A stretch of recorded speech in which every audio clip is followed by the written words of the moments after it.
My name's Lauren, and I just turned 15 when everything in my life changed. Let me tell you about my family. On the outside, we seemed like a normal family. Dad worked really hard, and Mom stayed home. I had a little sister, Olivia, who was 8 years younger than me. Dad was a manager at a big company that actually belonged to my grandmother on my mom's side. Grandma was a really ambitious woman. She started with some laundromats and later grew the business by making laundry detergents and household cleaning products. When she decided to retire, she offered the company to Mom, but Mom didn't want it, so Dad took over. That's when things started to get complicated. I remember the day everything fell apart. I was in my room trying to focus on my homework when I heard Mom yelling at Dad downstairs. "You're nothing but a loser, Frank. This is my house, my family's business. You should be thankful I let you run it." Things got worse in the weeks that followed. Mom and Dad barely spoke, and when they did, it always ended in a fight. I tried to keep Olivia busy, but even at 7 years old, she knew something was wrong. Then came the day that changed everything. I came home from school to find Dad standing in the living room with a suitcase by his feet. "Dad," I said, my voice shaking. "What's going on?" He walked over and pulled me into a tight hug. "I'm sorry, sweetheart," he said. "I can't stay here anymore. It's not good for anyone." I felt like I couldn't breathe. "But what about Olivia? What about me?" I asked. He pulled back, his eyes full of tears. "I love you both so much. Never forget that. But sometimes love just isn't enough." He kissed my forehead, then walked over to Olivia, who was watching with wide, confused eyes. He knelt down and hugged her tightly. "Be good for your big sister, okay, pumpkin?" And just like that, he was gone. The door closed behind him, leaving me feeling empty. Mom came home an hour later. When I told her Dad had left, she didn't seem surprised. She just nodded like she had been expecting it. "Good riddance," she muttered. "Mom," I couldn't believe what I was hearing. "How can you say that?" She turned to me with cold eyes. "Your father cheated on me, Lauren. Over and over again." I couldn't take it anymore. That night, everything changed forever. I lay in bed and could hear Mom talking on the phone in her room. She was laughing, sounding happier than she had in months. I wondered who she was talking to, but I was too tired to care. Just when I thought things couldn't get any more complicated after Dad left, Mom hit us with another surprise. One morning, while we were having breakfast, she announced, "I have some news. I'm getting married." I almost choked on my cereal. "What?" "Mom, Dad's only been gone for 3 months." She waved her hand like it was no big deal. "Sometimes true love happens unexpectedly, Lauren. You'll understand when you're older." 2 weeks later, Paul moved in. He was okay, I guess. He was tall and good-looking in a way that made people say, "Oh, he seems nice." But from the start, something about him didn't sit right with me. He made an effort with Olivia, playing games with her and helping with her homework, but with me, it felt like I didn't exist.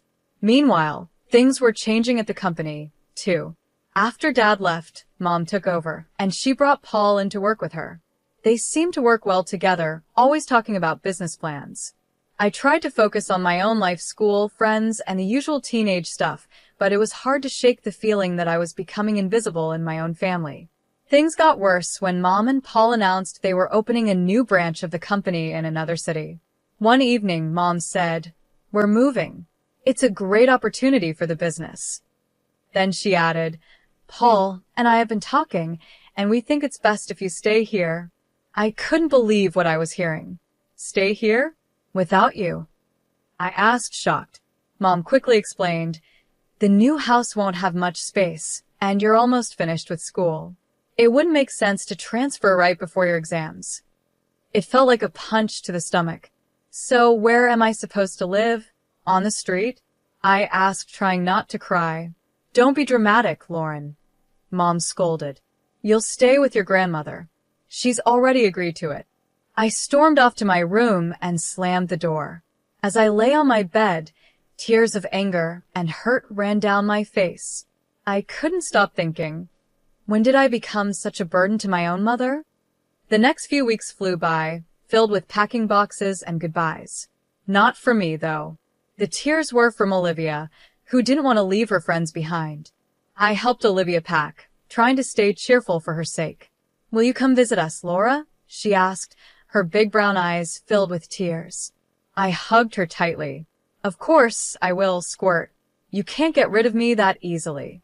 The day they left, I stood on the porch with Grandma, watching as the moving van pulled away.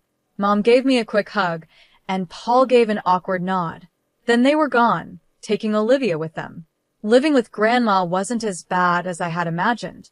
She was pretty cool in her own way, giving me space when I needed it, but always there with a cup of tea and a kind ear when I wanted to talk. Still, it didn't feel like home. My 20th birthday came faster than I expected. That morning, I woke up feeling strange.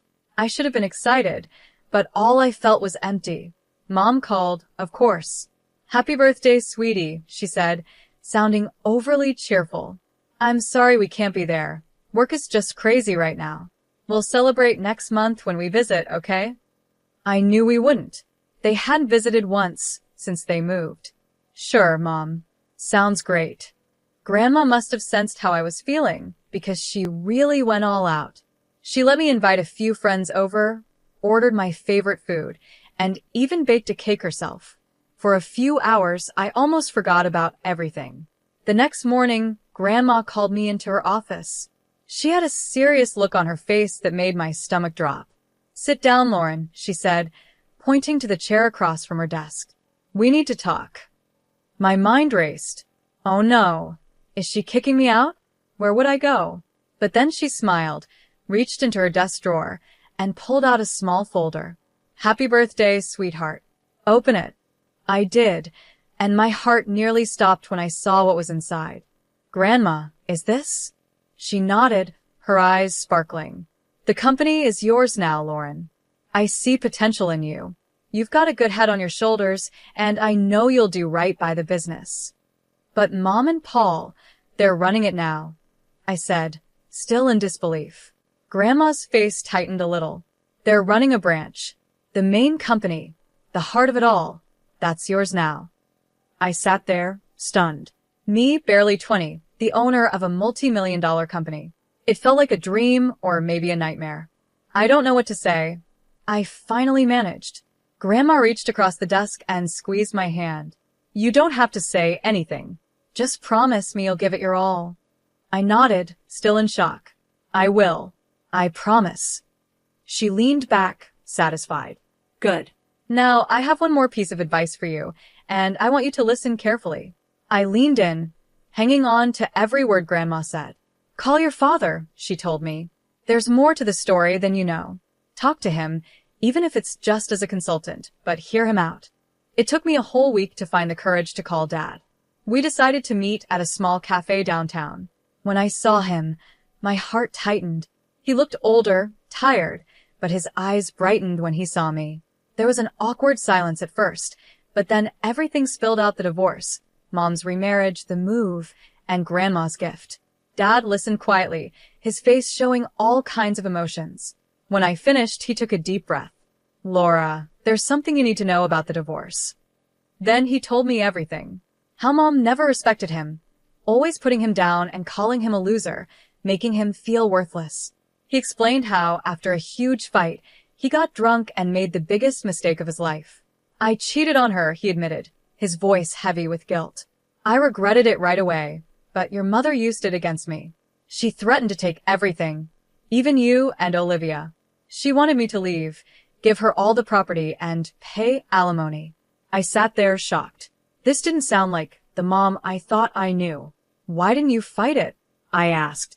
Dad looked at me with sadness and love in his eyes. Because of you and Olivia. I didn't want you both to go through a messy, public divorce. I thought this would be easier. As we talked, it felt like a huge weight was lifted off my chest. For the first time in a long time, I felt like I had my dad back. Before we left, I took a deep breath and asked, Dad, how would you feel about helping me with the company as a consultant? His smile was all the answer I needed. The next few months were a whirlwind. I studied for exams, spent long nights cramming, and before I knew it, I was standing on stage at my high school graduation with a diploma in hand.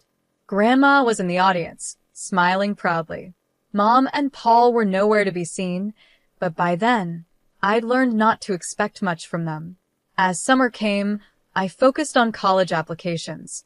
With Grandma's support and Dad cheering me on from afar, I aimed high. When the acceptance letters started arriving, I could hardly believe it. But the biggest surprise came when I opened the financial aid package for my top choice. Full ride. I stared at the letter in disbelief. Grandma cheered and pulled me into a hug. I knew you could do it, kiddo. All those late nights and competitions paid off. I decided to major in business management. It seemed like the smart choice, especially now that I had the company to think about.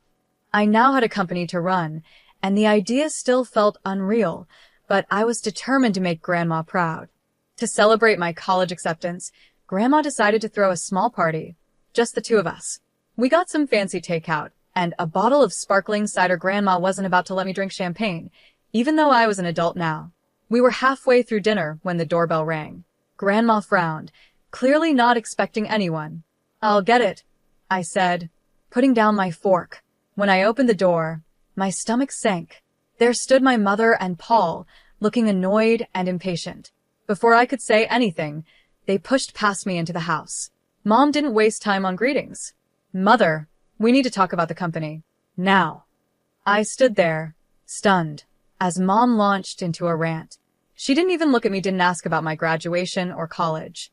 It was like I wasn't even there. "Why can't we access the main accounts?" she demanded. "And why are you blocking the transfer of funds to our branch?" Grandma's expression hardened.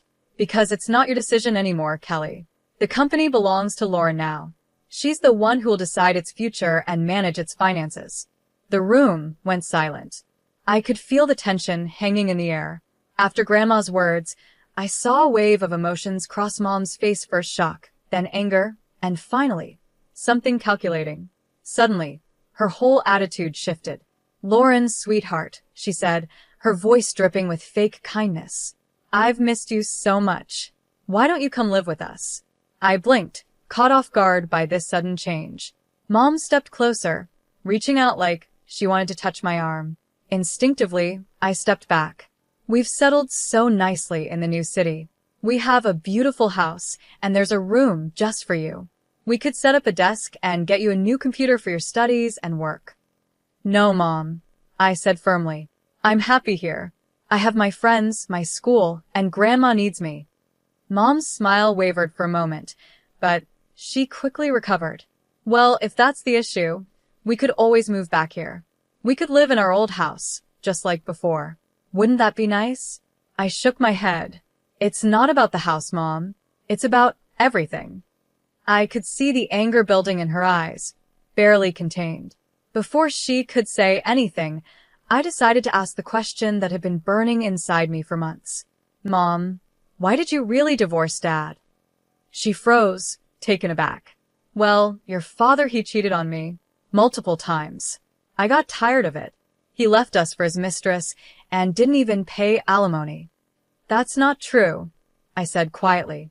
I said, "Dad told me everything. It only happened once, and it was because of how you treated him. He didn't abandon us, you kicked him out. And he's been paying alimony regularly." Mom's face twisted with anger. "How dare you? You ungrateful little brat. You have no right to interfere in my personal life. Everything here is mine, and I decide who lives where." Grandma, who had been quietly watching, finally stepped forward. Her voice was calm but firm, stronger than I had ever heard before. "That's enough, Kelly," she said. "You seem to have forgotten a few things. This house, the company, they belong to me, not you. I gave the company to Lauren because I trust her judgment more than yours right now. I think it's time for you to leave." I watched with mixed emotions as Grandma firmly escorted Mom and Paul out of the house. The door clicked shut behind them, and I felt a strange mix of sadness and relief. I had lost something today, the last bit of hope I had about my mother. But I gained something, to a clear sense of my future and the comfort of knowing I wasn't alone. "What now?" I asked, my voice muffled against Grandma's shoulder. She pulled back and gave me a small smile. "Now, We get back to celebrating your college acceptance. And tomorrow, we start planning for your real future, not the one your mother tried to force on you. The next morning, after the confrontation with Mom and Paul, I woke up to the sound of voices downstairs. Curious, I crept down the stairs and peeked into the living room. To my surprise, Dad was sitting on the couch, deep in conversation with Grandma. I sat down next to them, and Grandma explained why she had called Dad over. "I've been thinking about Olivia," she said. "Your mother, well, I'm not sure she's in the best position to care for her right now. I've suggested your father seek custody of Olivia." I felt a surge of hope. "Really? Dad, are you going to do it?" He ran his hand through his hair, looking both nervous and determined. "Yeah, I am. It won't be easy, but Olivia deserves better than what she's getting now." I couldn't help it. I threw my arms around him. "Thank you, Dad." As we pulled apart, Grandma cleared her throat. "There's more," she said. "I've hired a private investigator to look into your mother and Paul's affairs." Over the next few weeks, life settled into a strange, new rhythm. I started my college classes, diving into my studies with a focus I had never felt before. Dad started coming over regularly, and we worked on fixing our relationship. It felt good to have him back in my life. Then, about 2 weeks after that conversation, Grandma called us both over. Her face was serious as we sat down. "The investigator's report came in," she said, getting straight to the point. "And it's worse than we thought." She laid out the facts, each one hitting me like a punch. Mom had been cheating on Dad for years, long before the divorce. Her affair with Paul had started while she was still married to Dad. There were hotel receipts, records of expensive gifts, all of it painting a clear picture. But that wasn't even the worst part. "Paul is a con man," Grandma said, her voice firm. "He's done this before. He charms wealthy women, convinces them to move their money, and then runs off with it." I felt sick. "So, when they wanted to move the company's money," Grandma nodded. "Exactly. He was planning to steal it and disappear." We sat in silence, each lost in our thoughts. Finally, Grandma said we needed to confront Mom with the truth. We set the meeting for the next day. Mom arrived at Grandma's house, looking annoyed and impatient. Her expression changed when she saw Dad was there too. What followed was one of the hardest conversations I've ever been part of. Grandma laid out all the evidence, the affair, Paul's history of fraud, and his plan to steal from the company. With each piece of information, I watched Mom's face, hoping to see some guilt or understanding. But all I saw was denial. "This is ridiculous," Mom said, sounding defensive. "Paul loves me. He would never do that. You're all just jealous of our happiness." Dad tried to reason with her. "Kelly, please look at the facts. Think about Olivia. Is this the kind of man you want around our daughter?" But Mom wouldn't listen. She stood up, her face red with anger. "I don't have to listen to this. Paul is a good man, and I trust him completely. You're all just trying to ruin my life." With that, she stormed out, slamming the door behind her. As we sat there, I realized something. This wasn't the end. It was just the beginning of a long, hard battle.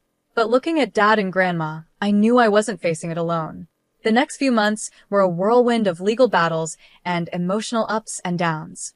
With Grandma's strong support and her legal expertise, Dad filed for custody of Olivia. I tried to stay focused on my studies, but it was hard not to get distracted by everything happening around me. The day of the custody hearing came, and I insisted on being there. The whole thing was tough. Mom's lawyer tried to make Dad look like he wasn't involved in our lives, but our lawyer was ready. He showed proof of Dad's regular alimony payments, how he had tried to keep in touch with us, and the stable life he had now. Then came the big shock. The private investigators' report about Paul's criminal past and their plan to steal from the company. I watched Mom's face as the truth came out first. She looked shocked, then angry, and finally, lost. For a moment, I almost felt sorry for her. Almost.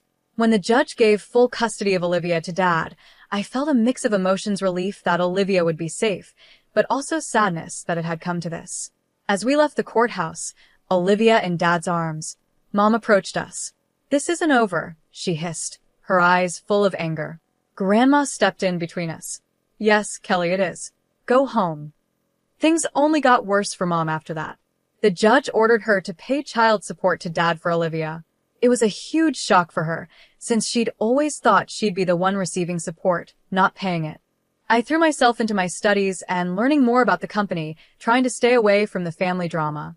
But I couldn't help feeling a bit satisfied when I heard that Paul had left Mom, running off with another woman and a large chunk of Mom's personal savings. One evening in autumn, Dad called me. His voice was tense with emotion. "Your mother showed up at my place today," he said. "She wants to make up, said she made a mistake, and wants us to be a family again."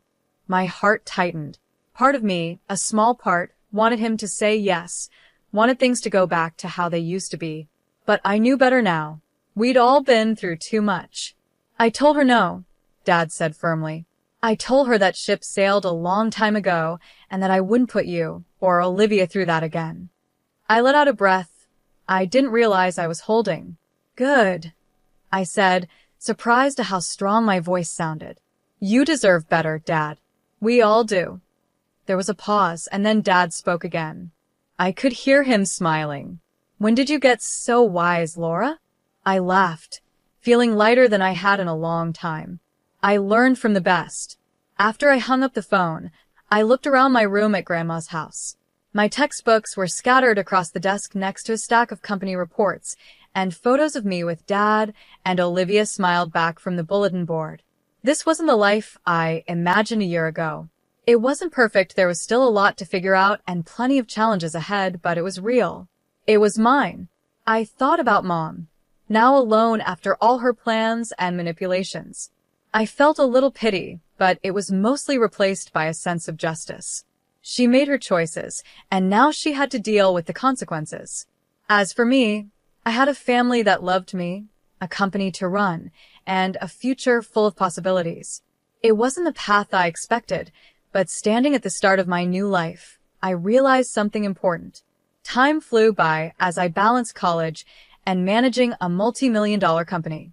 Before I knew it, I was halfway through my degree, buried in textbooks and financial reports. The weekdays were filled with lectures and late-night study sessions, but the weekends were sacred. Every Sunday, I packed my bag and headed home to Dad and Olivia. The moment I walked in, Olivia would run to me, yelling, "Laura," and tackle me with a hug. At 12, she was all long legs and boundless energy. Dad would step out of the kitchen, usually wearing an apron, just in time for dinner. He'd grin and say, "Just in time for a meal." Those weekends became my anchor. We'd eat dinner together, with Olivia excitedly talking about her week at school, while Dad and I discussed the company. After Olivia went to bed, Dad and I would often stay up late, going over business strategies. Thursdays were always spent at Grandma's, where she cooked up a feast, filling the house with the smell of roast chicken and apple pie. After lunch, we'd sit on the porch, talking about everything and nothing. "I always knew you had it in you, Lauren," Grandma would say, squeezing my hand. As graduation got closer, I felt both excited and nervous. Dad, true to his word, was running the company smoothly while also preparing me to take over. One evening, he told me, "I'm ready to hand over the reins whenever you are." I hugged him tightly. "Thank you, Dad, for everything." Life wasn't perfect, and there were still challenges ahead, decisions to make and a company to manage. But as I looked at my little family, Dad, Olivia, and Grandma, I knew we could face anything together.